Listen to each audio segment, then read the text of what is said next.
కుంట అంటారు. ఇది అడవి ప్రాంతాల్లో ఉండే వాటిని కుంటలు అంటారు. ఎత్తైన కొండలపైన గుట్టలపైన పడ్డ నీరంతా కూడా వర్షాకాలంలో వచ్చి ఇక్కడ చేరుతుందన్నమాట. అంటే ఈ వర్షాకాలంలో నీరు చేరే ఈ లోతట్టు ప్రాంతాన్ని కుంటలు అంటారు. మరి ఈ కుంటలపైన ఆధారపడి ఎన్నో రకాల పక్షులు, జంతువులు దాహం తీర్చుకొని బ్రతుకుతూ ఉంటాయి. మరి ఇప్పుడు ఏంటంటే ఈ యొక్క కుంటలు కలుషితం అవుతున్నాయి. ఎట్లా అంటే ప్లాస్టిక్ బాటిళ్ళు, సీసాలతో కలుషితం అవుతున్నాయి. ఇదిగో చూడండి, మట్టిలో ఎట్లా కొట్టుకుపోయిందో. ఈ సీసాలు పగిలినాయి అంటే అడవి జంతువులకి హాని చేస్తూ ఉంటాయి. అవి పగిలి కాళ్ళకు గుచ్చుకుంటూ ఉంటాయి. అలాగే ఇక్కడ చూడండి,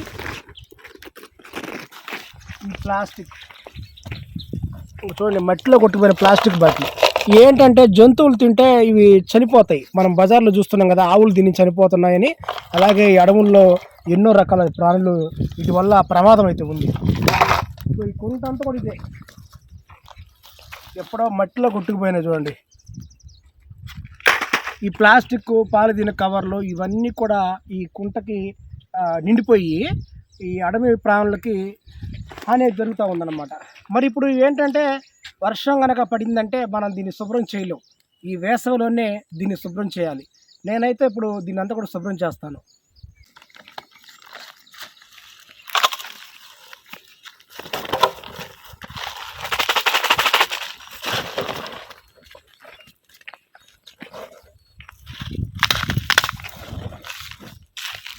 చూడండి మట్టిలో ఎంత కొట్టుకుపోయిందో, మట్టిలో పూర్తి కూరుకుపోయింది.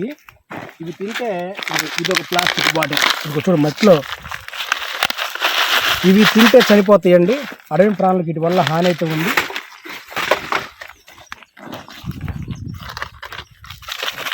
వర్షం పడితే వీటిని తీయలేమండి. ఇది చూడండి, ఇక్కడ చూడండి మట్టిలో ప్లాస్టిక్. ఇక్కడ చూడండి పదునైన సీసాలు చూడండి. ఇవి కుచ్చుకుంటే అడవి ప్రాణులకు ప్రమాదం అయితే ఉంటుంది.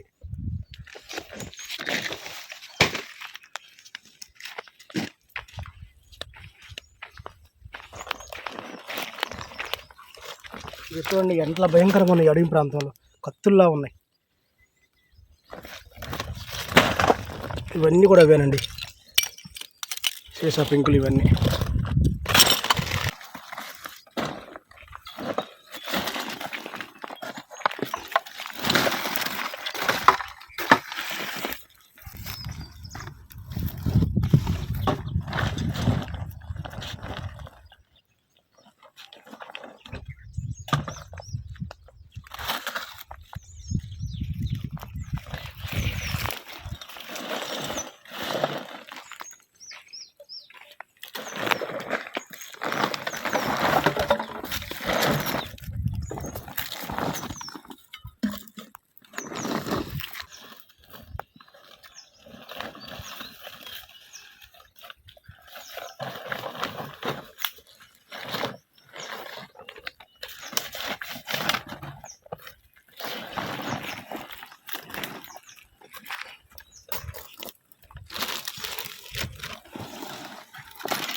చూడండి ఈ కుంట మొత్తం జల్లెడ పట్టంగా ఇలాంటి పదునైన సీసాలు, ఇలాంటి మట్టి కొట్టుకుపోయిన చూడండి ఎంత, ఇవన్నీ సీసాలు, ఇవన్నీ అడవి ప్రాణులకి హాని అండి.